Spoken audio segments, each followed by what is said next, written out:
விருந்துக்கும் Vim ஒரு கரண்டி போதும். புதிய விம் ஒரு கரண்டியில் சிறப்பான சிக்கனம்.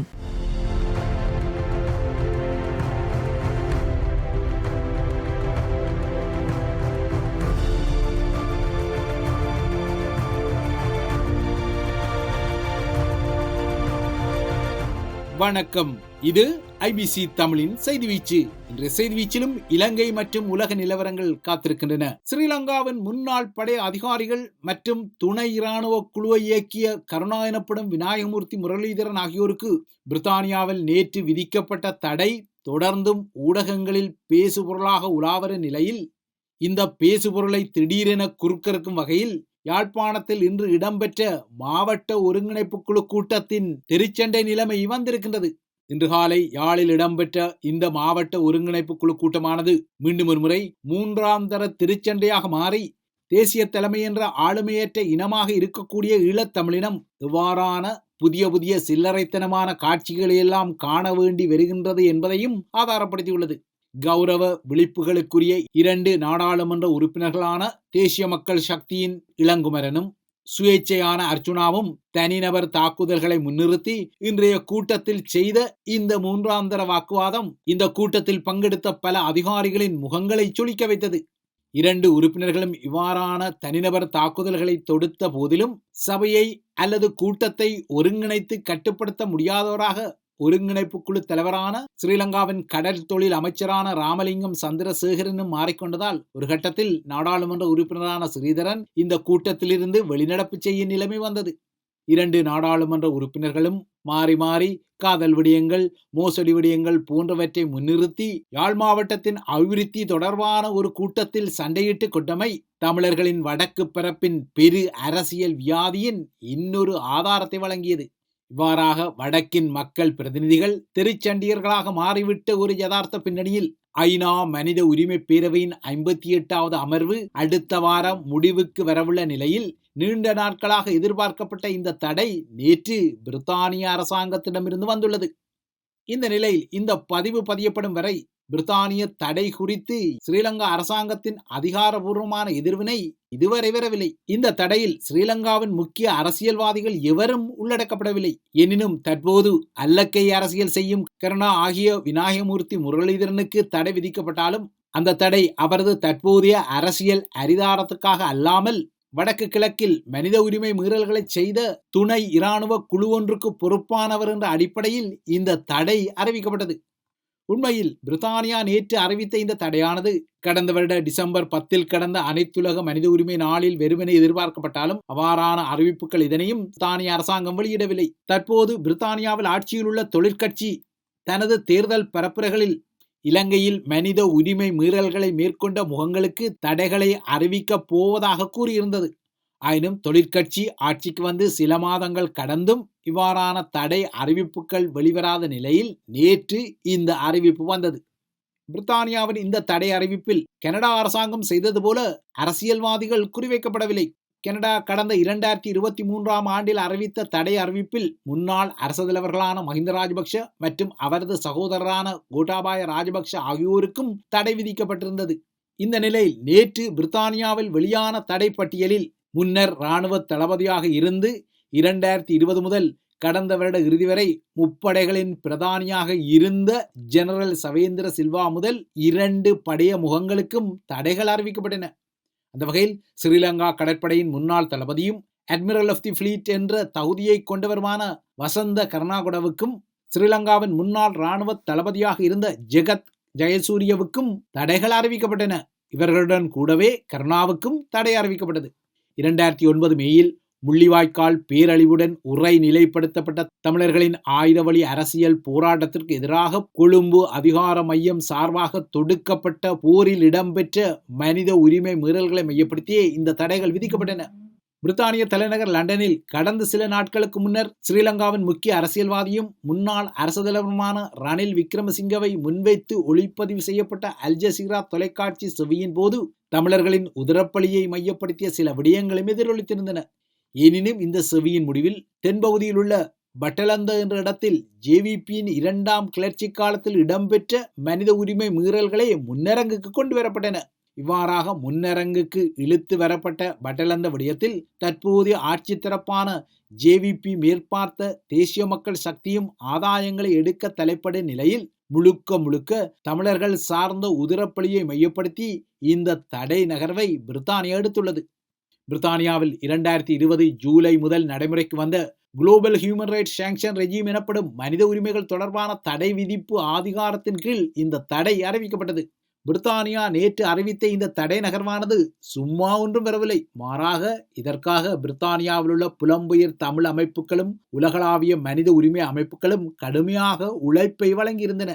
குறிப்பாக தென்னாப்பிரிக்காவை தளமாக கொண்டு இயங்கிய முன்னாள் நீதிபதியும் மனித உரிமை செயற்பாட்டாளருமான ஜஸ்மின் சூக்காவின் ITJP என்ற குறியீட்டுக்குரிய International Truth and Justice Project எனப்படும் உண்மைக்கும் நீதிக்குமான செயற்திட்டம், தொழிற்கட்சிக்கான தமிழர் அமைப்பான தமிழ்ஸ் ஃபார் லேபர் தரப்பும், இனப்படுகொலையை தண்டிப்பதற்கும் தடுப்பதற்குமான ICPPG என்ற சர்வதேச மையம் உட்பட்ட பல அமைப்புகள் எடுத்த முயற்சிகளின் விளைவாக இந்த தடை வந்தது. தமிழ் மக்கள் மீது இனப்படுகொலை செய்த ஸ்ரீலங்கா போர்க்குற்றவாளிகள் மீது பிரித்தானியா நடவடிக்கைகளை எடுக்க வேண்டும் என பல வருடங்களாகவே கோரிக்கை விடுக்கப்பட்டுள்ள நிலையில் தற்போதுதான் பிரித்தானியா இந்த விடயத்தில் முதல் அடியை வைத்துள்ளது. எனினும் தற்போது அறிவிக்கப்பட்ட தடைகள் முழுமையான தடைகள் அல்ல என்பதும், மாறாக தமிழர்கள் மீதான இனப்படுகொலைக்கு பொறுப்பு கூற வைக்கும் போராட்டத்தில் ஒரு ஆரம்பப்படி மட்டுமே என்பதும் குறிப்பிடத்தக்கது. முள்ளிவாய்க்கால் பேரவலத்தின் பின்னர் வருடங்கள் உருண்டோடி வருகின்றன. இந்த பேரழிவை நினைவூட்டும் இன்னொரு வருட முடிவு இன்னும் 2 மாத காலங்களில் பதிவாக உள்ள நிலையில் தமிழ் மக்கள் மீதான படுகொலைகள், சித்திரவதைகள் மற்றும் பாலியல் வன்முறைகள், பலிந்து காணாமல் ஆக்கப்பட்டமை உட்பட்ட பல குற்றங்களுக்கு பொறுப்பு கூறும் தன்மையை ஸ்ரீலங்கா அரசாங்கங்கள் தொடர்ந்தும் மறுத்தே வந்தன. தற்போதைய அரசாங்கமான ஜேவிபி மேற்பார்த்த தேசிய மக்கள் சக்தியும் இந்த விடயத்தில் அனைத்துலக விசாரணை பொறுமுறைக்கு ஒத்துழைக்க மறுப்பை தெரிவித்த நிலையில் நேற்று இந்த தடையுடன் ஒரு விடயத்தை பிரித்தானியாவின் வெளியுறவு அமைச்சர் டேவிட் லமி கூறியிருக்கிறார். இலங்கையின் போர்க்காலத்தில் இடம்பெற்ற மனித உரிமை மீறல்கள் மற்றும் முறைகேடுகளுக்கு பொறுப்பு கூறலை கூறும் விடயத்தில் பிரித்தானிய அரசாங்கம் தொடர்ந்தும் தனது உறுதியான நகர்வுகளை செய்யும் என்பது டேவிட் லமியின் செய்தி. இந்த தடை விதிப்புக்கு ஆளாக்கப்பட்டவர்கள் எவரும் பிரித்தானியாவுக்குள் பயணிக்க முடியாத வகையில் பயண தடைகளும், அதேபோல பிரித்தானியாவில் அவர்களுக்கு சொத்துக்கள் இருந்தால் அவற்றை முடக்கும் நடவடிக்கைகளும் எடுக்கப்படும் வகையில் தடைகளும் விதிக்கப்பட்டுள்ளன. எனினும் ஜெனரல் சவேந்திர சில்வா, அட்மிரல் வசந்த கருணாகுட, முன்னாள் இராணுவ தளபதி ஜெகத் ஜெயசூர்யா ஆகியோருக்கு பிரித்தானியாவில் வெளிப்படையான சொத்துக்கள் இல்லை. எனினும் கருணா எனப்படும் விநாயக மூர்த்தி முரளிதரனின் துணைவியான நீரா எனப்படும் வித்யாவதி தனது 3 பிள்ளைகளுடன் பிரித்தானியாவில் வாழ்ந்து வருவது நீங்கள் அறிந்த விடயம். 2007ஆம் ஆண்டுக்கு முன்னரே கருணாவின் துணைவிக்கும் கருணாவின் 3 பிள்ளைகளுக்கும் பிரித்தானியாவில் அகதி தகுதி நிலையுடன் கூடிய வதிவிட அனுமதி வழங்கப்பட்டது. இப்போது அவர்களின் வதிவிட உரிமை பிரித்தானிய குடியுரிமை வரை நகர்ந்திருக்கக்கூடும். எனினும் கருணாவின் துணைவியான நீரா எனப்படும் வித்யாவதி தன்னையும் தனது 3 பிள்ளைகளையும் கருணாவிடமிருந்து தூர வைத்திருப்பது தெரிகிறது. கருணாவை பொறுத்தவரை நேற்றைய தடைப்பட்டியல் வராவிட்டாலும் அவர் பிரித்தானியாவுக்கு நுழைய முடியாத வகையில் ஏற்கனவே அவர் 2007க்கு முன்னரே கருப்பு பட்டியலில் இடப்பட்டார்.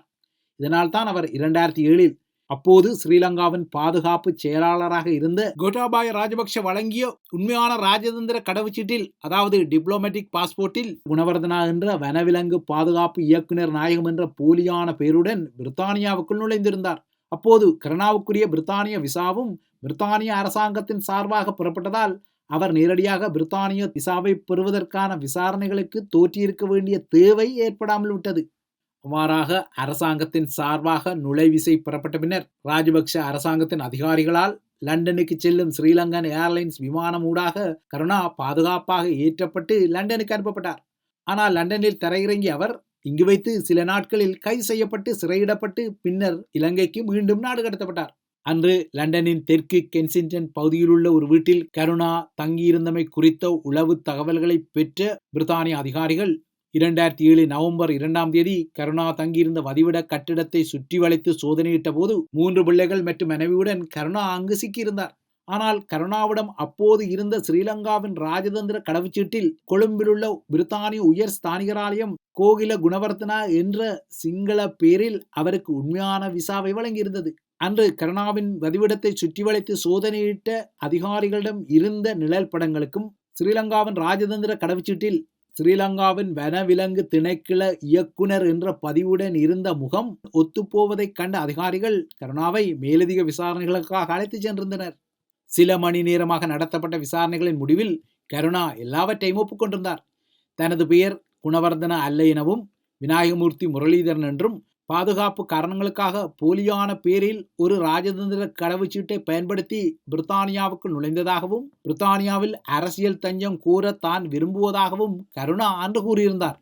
முள்ளிவாய்க்கால் பேரழிவுக்கு முன்னரே, அதாவது 2007 பிரித்தானியாவுக்குள் நுழைவதற்காக தனது சொந்த பேரில் விசாவுக்கு விண்ணப்பித்து பிரித்தானியாவில் அப்போது வாழும் தனது மனைவி மற்றும் பிள்ளைகளுடன் தான் இணைய விரும்பிய போதிலும் பிரித்தானியா தனக்கு நுழைவிசவை மறுத்து தன்னை கருப்பு பட்டியலில் சேர்த்ததால் வேறு வழியின்றி கோட்டாபாய ராஜபக்ஷ வழங்கிய ராஜதந்திர கடவுச்சீற்றில் போலியான பேரில் தான் பிரித்தானியாவுக்குள் நுழைந்ததாகவும் அவர் தனது விசாரணைகளில் குறிப்பிட்டிருந்தார். எனினும் அன்றைய விசாரணைகளின் முடிவில் கருணாவிடம் இருந்த ஸ்ரீலங்காவின் ராஜதந்திர கடவுச்சீட்டை பறிமுதல் செய்த பிரித்தானிய அதிகாரிகள் நாட்டுக்குள் சட்டவிரோதமாக நுழைந்த ஒருவருக்கு வழங்கப்படும் ஆவணங்களை வழங்கினர். இதன் பின்னர் நீதிமன்றத்தில் நடத்தப்பட்ட விசாரணைகளின் போது கோட்டாபாய ராஜபக்சவே தனக்கு ராஜதந்திர கடவுச்சீட்டு ஒன்றை வழங்கியதாக கருணா ஒப்புக்கொண்டதை அடுத்து அவருக்கு 9 மாத கால சிறை தண்டனை விதிக்கப்பட்டது. இதன் பின்னர் 2008 ஜூலையில் மீண்டும் இலங்கைக்கு திரும்பிய நிலையில் நேற்று அவர் மீது மீண்டும் மனித உரிமை மீறல் குற்றச்சாட்டுகளின் அடிப்படையில் தடை விதிக்கப்பட்டுள்ளது. பிரித்தானியா போன்ற நாடுகள் இவ்வாறாக புதிய தடைகளை அறிவித்துக் கொண்டாலும் இவ்வாறு அறிவிக்கப்படும் தடைகளுக்கு பின்னால் பழைய சில விடயங்களும் கிளறப்படும் நிலையில் கடந்த மாதம் ஸ்ரீலங்காவின் முதன்மை நீதிமன்ற வளாகத்தில் வைத்து சுட்டுக் கொல்லப்பட்ட ஸ்ரீலங்காவின் பிரபல பாதாள உலக குற்ற சந்தேக நபரான கணேமுல்ல சஞ்சீவ கொல்லப்படுவதற்கு 2 நாட்களுக்கு முன்னர் இந்த கொலையை நடத்திய குழு நீதிமன்ற வளாகத்தில் உள்ள அனைத்து அறைகளையும் பார்வையிட்டதான புதிய தகவல்கள் தற்போது வெளிவந்துள்ளன. கணேமுல்ல சஞ்சீவவை போட்டு தள்ளிய சமிந்த தில்சானும் அவரது கூட்டாளியான பாதாள உலக குயின் செவ்வந்தியும் நீதிமன்ற வளாகத்தில் உள்ள அனைத்து அறைகளையும் அங்குள்ள பாதுகாப்பு அதிகாரி ஒருவரின் உதவியுடன் பார்வையிட்டதாகவும், இவ்வாறாக அறைகளை பார்வையிடுவதற்காக குறித்த பாதுகாப்பு அதிகாரிக்கு அவர்கள் 10,000 ரூபாவை வழங்கிய விடயங்களும் தற்போது வெளிச்சத்துக்கு வந்துள்ளன. சிவந்தி இன்னமும் பிடிபடாமல் தலைமறைவாக இருந்தாலும், அவர் நாட்டை விட்டு தப்பிச் சென்றதான கதைகள் இருந்தாலும், சிவந்தியை தொடர்ந்தும் நாடளாவிய ரீதியில் ஸ்ரீலங்காவின் சிறப்பு காவல்துறை குழுக்கள் தொடர்ந்தும் தேடி வருகின்றன. கணேமுல்ல சஞ்சீவவின் கொலை மிக கச்சிதமாக திட்டமிடப்பட்ட ஒரு கொலை என்றும், இந்த கொலையை திட்டமிட்டு செயற்படுத்திக் கொள்ள பல சதி தரப்புகள் ஈடுபட்டுள்ளதாகவும் தற்போதைய விசாரணைகளில் தெரிய வந்துள்ளன. இவை இலங்கை குறித்த விடயங்கள். அடுத்து உலக நிலவரங்களை நோக்கிக் கொண்டால், அமெரிக்காவில் உயர் ரகசியம் கொண்ட இராணுவ தாக்குதல் திட்டங்களை அரசு தலைவர் டொனால்ட் ட்ரம்பின் அமைச்சரவையின் உயர் உறுப்பினர்கள் ஒரு ஊடகருக்கு தவறுதலாக அனுப்பிய விடயம் தற்போது வெளிச்சத்துக்கு வந்துள்ளது. ஈமனை தளமாக கொண்டு இயங்கும் ஹவுத்திகள் மீதான அமெரிக்க இராணுவ தாக்குதல்கள் குறித்த செயற்பாட்டு திட்டங்கள் உயர் தொடர்பாடலுக்குரிய முகங்களுடன் அலசப்பட்ட போது அந்த குழுவில் தற்செயலாக ஒரு செய்தியாளரும் சேர்க்கப்பட்டதால் இந்த விவரங்கள் அட்லாண்டிக் என்ற பத்திரிகையில் வெளியானமை அதிர்ச்சியை உருவாக்கியுள்ளது. குறித்த ஊடகருக்கு அனுப்பப்பட்ட செய்திகள் உண்மையானவை என தற்போது ட்ரம்ப் நிர்வாகம் ஒப்புக்கொண்ட போதிலும் உயர் இரகசியம் பேணப்பட வேண்டிய தேசிய பாதுகாப்பு தகவல்கள் எவ்வாறு ஒரு கைத்தொலைபேசி செயலி ஊடாக ஒரு ஊடகருக்கு கிட்டியது என்ற விடயத்தில் ட்ரம்ப் நிர்வாகம் இதுவரை எந்த முறையான விளக்கங்களையும் வழங்கவில்லை. அமெரிக்காவின் தேசிய பாதுகாப்பு ஆலோசகர் மைக் வால்ஸ், துணை அரசு தலைவர் JD வான்ஸ், பாதுகாப்பு அமைச்சர் பீட் ஷெக்கத் மற்றும் வெளியுறவு அமைச்சர் மார்க் ரோபியோ உட்பட்ட உயர் அமெரிக்க அதிகாரிகள் ஏமன் மீதான தாக்குதல்கள் குறித்து விவாதித்த போது இவ்வாறு தற்செயலாக அட்லாண்டிக் என்ற தினசரியின் தலைமை ஆசிரியர் அந்த செயலியில் இணைக்கப்பட்டார் என்பது இதுவரை தெரியவில்லை. ஆரம்பத்தில் இந்த விடயத்தை ஒப்புக்கொண்ட ட்ரம்ப் நிர்வாகம் தற்போது போர் திட்டங்கள் எதுவும் இந்த விவாதத்தில் விவாதிக்கப்படவில்லை என மறுப்பு தெரிவித்துள்ளது. குறித்த ஊடகர் வஞ்சகமான மதிப்பிழந்த ஒரு ஊடகர் என்றும் ட்ரம்ப் நிர்வாகம் விமர்சனத்தை தொடுத்துள்ளது. இப்போதைக்கு இந்த விடயத்தில் எவரையும் பணி நீக்கம் செய்யும் திட்டமிடல்கள் இல்லை என அரசு தலைவர் டொனால்ட் ட்ரம்ப் தெரிவித்துள்ளார். இவைதான் IBC தமிழின் செய்தி வீச்சு. தொடர்ந்தும் IBC தமிழுடன் இணைந்திருங்கள்.